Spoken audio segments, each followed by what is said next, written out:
আর শহরের লোকেরা সারা রাত্র 2 হাত মোনাজাত ধরে রাখছে, টাচ মোবাইল ধরে। আল্লাহুম্মা আমিন।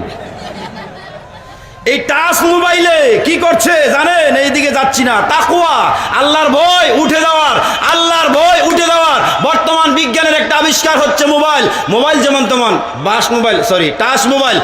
এই টাচ মোবাইলে কত মানুষকে পথহারা, দিশেহারা, বিবেক হারা, পরিবার হারা, জনগণ হারা, দেশ হারা করতেছে।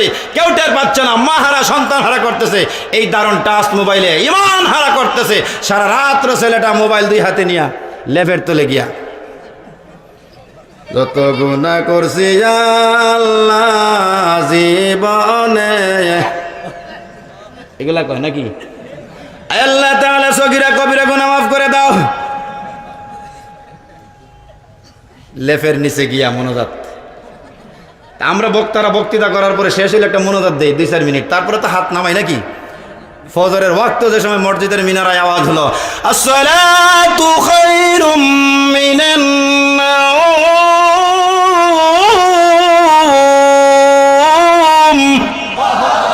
মোনাজাত ছাড়ছে। সাদাকাল্লাহ আযীম। লেফটারে টান দিয়া উরাতের সিফাত দিয়া ফুটবল হইছে। এখন মা বাপ কেন নিজের বউ যদি ডাক দেখা,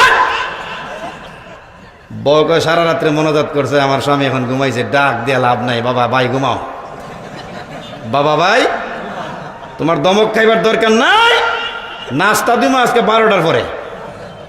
মা কয় নামাজে গেছে না? নামাজে যাইব, সারা রাত্রে তো নামাজ পড়ছে।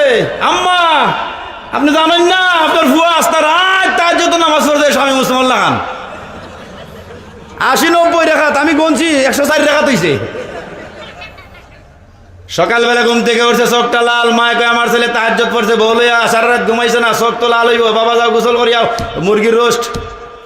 আসলে চোখ লাল কেন? না ঘুমাইলে চোখ লাল হয়। আল্লাহর ভয় যদি ওই যুবকটার ভিতরে থাকতো, ওই যুবকটা সারা রাত্র ঘুমাইতো।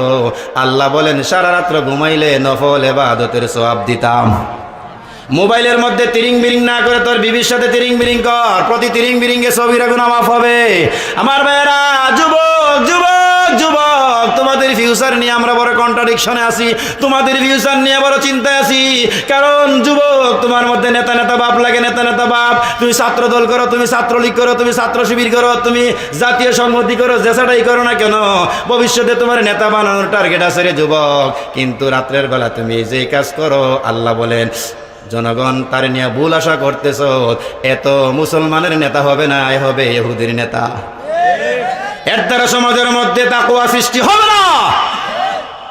অন্তরের খবর কেউ জানে না, জানেন কি? আরো জোরে বলেন।